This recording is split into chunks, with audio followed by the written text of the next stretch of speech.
எனக்கு என்னமோ திமுக அதிமுக 2 கூட்டணிக்கு ஒருங்கிணைப்பாளராக ராஜேந்திர பாலாஜி, அனிதா ராதாகிருஷ்ணன் தான் இருக்க போகிறாங்கன்னு நினைக்கிறேன். ஏன்னா அவங்க 2 பேர் தான் அந்த ரெண்டையும் சேர்த்து வச்சு பேசுகிற மாதிரி இருக்குது. ஸ்டாலின் கோவப்பட்டா இல்லை ஸ்டாலின் கோவப்பட வேண்டும் என்று ராஜேந்திர பாலாஜி ஆசைப்படுவதும், இல்லை அனிதா ராதாகிருஷ்ணன் பேசுவதும் 2 பேருடைய கூட்டணிக்கும் திமுக அதிமுக 2 பேர் கூட்டணியாக இருக்க போகிறதுக்கு இவங்க 2 பேர் தான் வந்து பிராண்ட் அம்பாசிடராக இல்லை ஒருங்கிணைப்பாளராக இருக்க போகிறாங்கன்னு தெரியல. இவங்க என்ன முயற்சி எடுத்தாலும் இதில் ஒன்றும் அசைய போகிறதில்ல. ஸோ ராஜேந்திர பாலாஜி அடுத்த உள்ளாட்சி தேர்தலுக்கு வரைக்குமே அவர் வந்து எங்கே இருக்க போகிறான்னு தெரியல. இங்கே சவுத்தில் வந்து அதிமுக எங்கேயுமே வந்து கிளை கழகம் வரை அதிமுகன்ற கட்சியே இல்லாமல் தான் இருக்குது. அதிமுகன்ற கட்சி வந்து அவங்களுடைய மாவட்ட அளவில் தான் இருக்கா தவிர அதுக்கு கீழே யாருமே நிர்வாகிகள் எங்கேயுமே இல்லை.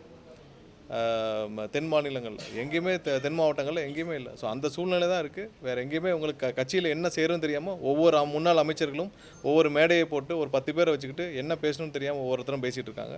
அவங்க பேசுகிறது அவங்களுக்கே புரிஞ்சு பேசுகிறாங்கன்னு தெரியல. ஒவ்வொருத்தரும் நேற்று பார்த்தீங்கன்னா எல்லா முன்னாள் அமைச்சர்களும் சேர்ந்து ஆளுக்கு ஒன்று பேசிகிட்டு இருக்காங்க. ஸோ அவங்க தெரிஞ்சு தான் பேசுகிறாங்களா தெரியாமல் பேசுகிறாங்கன்னு தெரியல. ஸோ அவங்கெல்லாம் ஒருத்தர் சொல்கிறாரு மோடியை கூட்டிகிட்டு வந்து இல்லை பாரதிய ஜனதா கட்சி பார்த்துக்கோங்க சொல்கிறாரு. ஸோ அவங்க பாரதிய ஜனதா கட்சி பார்த்துக்கிறோன்னு சொல்கிறதுக்கு அதிமுகன்ற ஒரு கட்சி இருக்குது. ஸோ அவங்க வந்து எடப்பாடின்ற ஒருத்தர் வந்து கட்சியில் இருக்காரானே அவங்களுக்கு ஞாபகம் இல்லை. அந்த கட்சிக்கு ஒரு பொதுச்செயலாளர் இருக்கான்றதே அவங்க கட்சியில் யாருக்கும் நம்பிக்கை இல்லை. அதனால் ஆளாளுக்கு ஒரு சைடில் வச்சு ஒருத்தர் ஸ்டாலின் வரணும்னு நினைக்கிறார், இன்னொருத்தர் பாரதிய ஜனதா கட்சி பார்த்துக்குன்னு சொல்கிறாரு. அப்போ அதிமுகன்ற கட்சியில் இருக்காரா இல்லை அந்த கட்சிக்கு ஒரு பொதுச்செயலாளர் இருக்கான்றது அவங்க கட்சியில் இருக்கவங்களுக்கே தெரியாமல் தான் இருக்குது.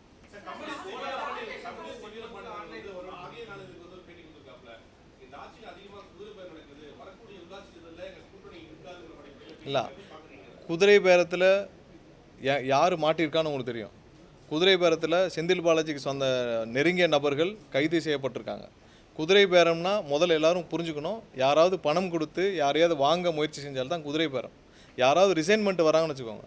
ஒரு சில பேர் அந்த கட்சியில் ஸ்டாலினையும் எடப்பாடியும் ஏற்றுக்க முடியாமல், ஸ்டாலின் தலைமையும் எடப்பாடி தலைமையும் ஏற்றுக்க முடியாமல் 2 பேரும் சேர்ந்து கூட்டணி அமைக்கணும் முயற்சி செஞ்சதை ஏற்றுக்க முடியாமல் ரிசைன் பண்ணிட்டு வெளியே வராங்கன்னா அது பேர் குதிரை பேரம் கிடையாது. அவங்களுடைய தனிப்பட்ட முடிவு. குதிரை பேரத்தில் கைது செய்யப்பட்டது செந்தில் பாலாஜியும் அவர் கூட இருந்த நபர்களும் 8 பேர். அது சம்மந்தப்பட்ட 50 லட்சத்துக்கு மேலே ஹவாலா பணம் மாட்டியிருக்கு. ஸோ அது சம்மந்தமான அடுத்த கட்ட ஒவ்வொரு என்கொயரியும் போயிட்டு இன்றைக்கி கூட 4 பேர் அதிகமாக விசாரணை செய்யப்பட்டிருக்காங்கன்னு சொல்லி செய்திகளை பார்த்தோம். குதிரை பேரம்னா எல்லாரும் புரிஞ்சுக்கணும், யாராவது காசு கொடுத்து வாங்க முயற்சி செய்தால்தான் குதிரை பேரம். யாராவது வந்து ரிசைன்மெண்ட் வராங்கன்னா யாரையும் இங்கே நாங்கள் அழைக்கவில்லை, யாரையும் வந்து நீங்கள் வாங்கன்னு சொல்லவில்லை. அந்தந்த தலைமையில் எடப்பாடியும் ஸ்டாலினையும் நம்பாமல் வெளியில் வர்றவங்களுக்கு வெளியில் வந்து ரிசைன்மெண்ட் வர்றவங்களுக்கு என்ன ஆப்ஷன் இருக்கும்? அவங்க வந்து கட்சியில் சேர்றவங்களும் யாரும் சேர முடியாதுன்னு சொல்ல முடியும். இல்லை அவர் எந்த எண்ணத்தில் சொன்னார்னு தெரியல. குதிரை பேரம்ன்றது வந்து கண்டிப்பாக அவர் வந்து ஒருவேளை செந்தில் பாலாஜியோடைய நெருங்கிய நபர்கள் இப்போ மாட்டியிருக்காங்களே அதை கூட அவர் மைண்டில் வச்சு சொல்லியிருக்கலாம். நாங்கள் அது என்னன்னு தெரிஞ்சுக்கிறோம். பட் அவர் சொன்னதாக இதாக தான் இருக்கும்.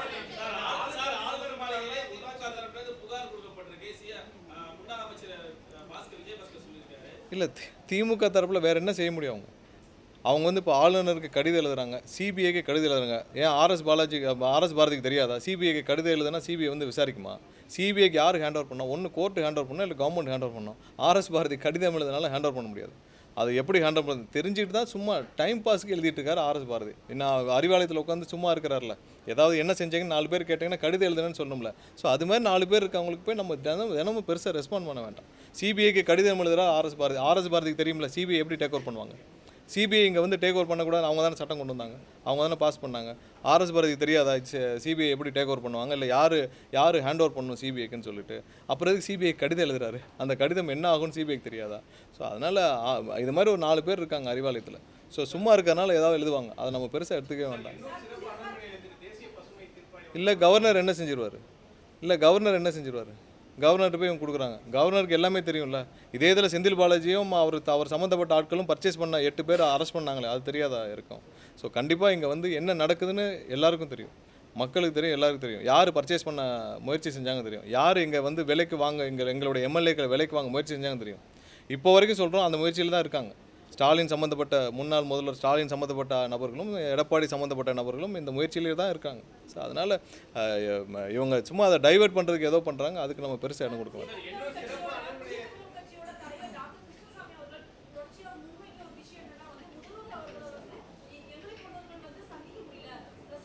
இல்லை இன்றைக்கி அதிகபட்சம் இன்றைக்கி தலைமைச் செயலகத்துலேருந்து எல்லாரையும் சந்திக்கிற ஒரே முதல்வர் எனக்கு தெரிஞ்சு நம்மளுடைய முதல்வர் மட்டும்தான். இதுக்கு முன்னாடி எல்லாரும் தலைமைச் செயலகத்தில் ஒரு மணி நேரம் வருவாங்க, ஏதாவது நிகழ்ச்சியை தொடங்கி வச்சுட்டு போயிடுவாங்க. அதிகபட்சம் காலையில் 9 மணிலேருந்து சாயந்தரம் 5 மணி 6 மணி வரைக்கும் தலைமைச் செயலகத்தில் எல்லாரையும் சந்திக்கிறார். கண்டிப்பாக அவர் யார் மூலமாக முயற்சி செஞ்சார்னு தெரில. கண்டிப்பாக நேரடியாக முதல்வர் அலுவலகத்துக்கு யார் வேணாலும் தொடர்பு கொள்ளலாம். கண்டிப்பாக டைம் வழங்கப்படும். அதில் எந்த முடியாது.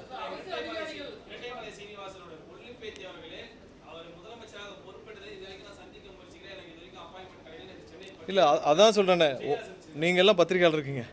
யார் மூலயமா அப்ரோச் பண்ணால் முதல்வர் அலுவலகத்துக்கு தொடர்பு கொண்டால் அப்பாயின்மெண்ட் கிடைக்கும்னு தெரியும். தினமும் முதல்வர் எல்லாரையும் சந்திச்சுட்டு தான் இருக்கிறார். உங்களுக்கு தெரியும் யாரை சந்திச்சுட்டு இருக்காங்கன்னு. அதில் ஒரு சில பேர்கள் அவங்க தொடர்பு கொள்ள முடியாமல் இல்லை யாரை மூலமாக தொடர்பு கொள்ள தெரியாமல் இருக்கலாம். பட் அவங்களுக்கு கண்டிப்பாக முதல்வர் அலுவலகத்துக்கு தொடர்பு கொண்டால் கண்டிப்பாக அப்பாயின்மெண்ட் கிடைக்கும்.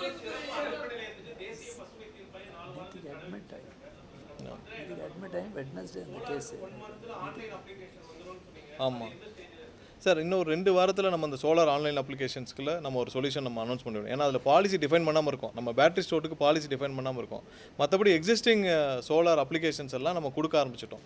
ஏன்னா எங்கெங்கெல்லாம் லோட் ஃப்ளோ ஸ்டடி பண்ணியிருக்காங்க அங்கெல்லாம் லோடு அவைலபிளாக இருக்கா இல்லை எல்லாம் இருக்கா. ஏன்னா முன்னாடி நிறைய அப்ளிகேஷன்ஸு கொடுத்து வச்சுருந்தாங்க. அதெல்லாம் லோட் ஃப்ளோ ஸ்டடி கிளியராக பண்ணி எங்கெங்கெல்லாம் அவைலபிள் இருக்கோ அதுக்கு தக்கன கொடுக்க ஆரம்பிச்சிட்டாங்க. விரைவில் எல்லாமே கொடுத்து முடிக்கப்படும். ஏன்னா ரீபவரிங்க இல்லை ரீநேமிங் எல்லாம் வந்து ஒவ்வொன்றா கொடுக்க ஆரம்பிச்சிருக்காங்க. அதெல்லாம் ஒன்றும் தடையெல்லாம் போயிடும்.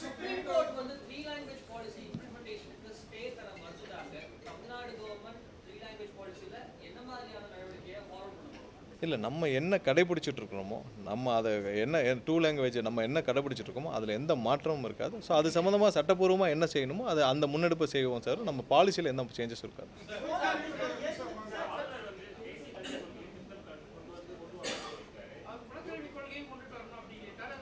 பாருங்க, யார் என்ன சொல்லலாம். நம்மளுடைய பாலிசியில் மாற்றம் இருக்குது.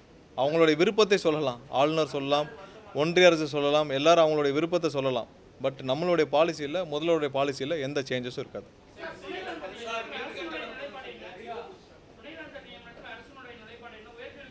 சரி, உங்கள் எல்லாருக்கும் தெரியும் துணைவேந்தருடைய நியமனத்தில் கோர்ட்லேயும் பெண்டிங் இருக்குது.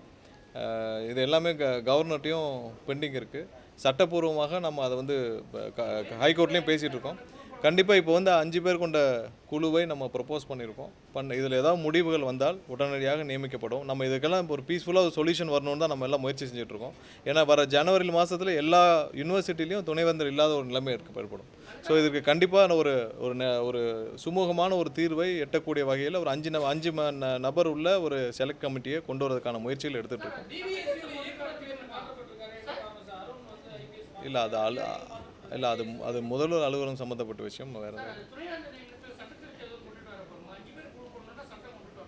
இல்லை, அதற்கான முயற்சிகள் நடந்துகிட்ருக்கு. ஃபைனலைஸ் ஆனோன்னு சொல்கிறோம். ஸோ அந்த மாதிரியான முயற்சிகள் நடந்து துணைவேந்தர் நியமிக்கப்பட்டு இந்த அனைத்து நம்மளுடைய யூனிவர்சிட்டியெல்லாம் சீரமைக்கப்படணும். நிறைய பெண்டிங் போஸ்ட் இருக்குது. நிறைய பேர் கான்வெகேஷன் நடக்காமல் இருக்குது.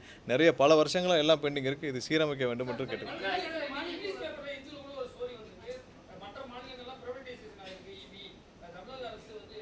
இங்கே டிஸ்ட்ரிபியூஷனில் ப்ரைவேட்டைசேஷன் பண்ணுறதுக்கான வாய்ப்புகளே கிடையாது. அதை செய்யவே மாட்டோம். நன்றி.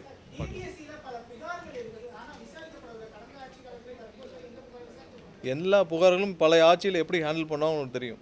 அவங்க வந்து சொல்லுவாங்க, செய்ய மாட்டாங்க. பட் இந்த ஆட்சியில் என்னென்ன புகார்கள் இருக்கோ அனைத்திற்கும் விரைவாக நடவடிக்கை எடுக்கப்படும்.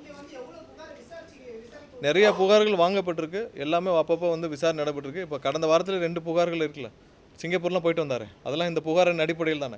பல வருஷம் பெண்டிங்கில் இருந்ததெல்லாம் வந்து ஒரே வாரத்தில் எஃப்ஐஆர் ஃபைல் பண்ணி சம்மனும் அனுப்பப்பட்டு சம்மன் போகிறது தெரிஞ்சு சிங்கப்பூருக்கும் போயிட்டு வந்துட்டார்ல. ஸோ அந்த மாதிரி எல்லாமே துரிதமாக நடவடிக்கை எடுக்கப்படும். நன்றி.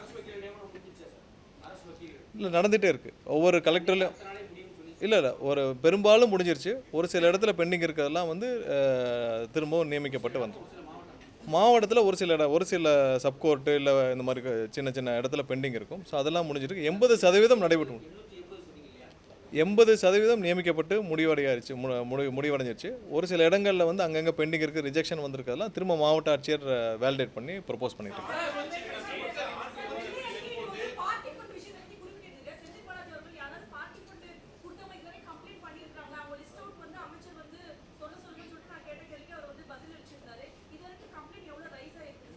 இல்லை, என்கிட்டே ஒரு கம்ப்ளைண்ட் வந்துச்சு. பார்ட்டி ஃபண்டு சோலாருக்கு பார்ட்டி ஃபண்ட் வாங்கினதா என்கிட்டே ஒரு கம்ப்ளைண்ட் வந்துச்சு. ஒரு மெகாவாட்டுக்கு 25 லட்ச ரூபா கேட்டாங்கன்னு சொல்லி என்கிட்டே கம்ப்ளைண்ட் வந்துச்சு. அந்த கம்ப்ளைண்ட்டை நானே வந்து கமிஷனருக்கு ஃபார்வர்ட் பண்ணி விட்ருக்கேன். ஸோ பார்ட்டி ஃபண்ட் எங்கே வாங்கினாங்கன்னு மக்களுக்கு நல்லா தெரியும். எந்தெந்த டிபார்ட்மெண்ட்டில் வாங்கினாங்க, எதில் வாங்கினாங்க. இல்லை, ஃபார்வர்ட் பண்ணியிருக்கோம். அதை அவங்க விசாரிச்சுட்டு இருக்காங்க. விசாரணையில் எந்தெந்த வகையில் என்னென்ன ஆதாரங்கள் இருக்கோ உடனடியாக நடவடிக்கை எடுக்கப்படும். ஸோ எங்கெங்கெல்லாம் வந்து ஆதாரங்கள் இருக்குதோ உடனடியாக வழக்கு பதிவு செய்யப்படும்.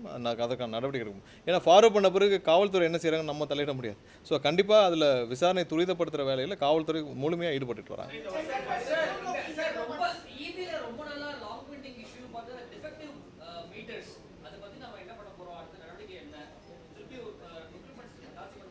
இல்லை, ப்ரொக்யூர்மெண்ட்ஸு கண்டிப்பாக ரெகுலராக நடந்துகிட்டே இருக்குது. மீட்டர் ப்ரொக்யூர்மெண்ட் நடந்துகிட்டே தான் இருக்குது. ஸோ டிலே, இன்ஸ்டலேஷனில் டிலே இருக்குது. ஏன்னா அதில் நமக்கு இங்கே பற்றாக்குறை இருக்குது, எம்ப்ளாயீஸ் பற்றாக்குறை இருக்குது. ஸோ ரெக்டிஃபை பண்ணப்பட்டு சீக்கிரம் அதை செய்யப்படும். நன்றி.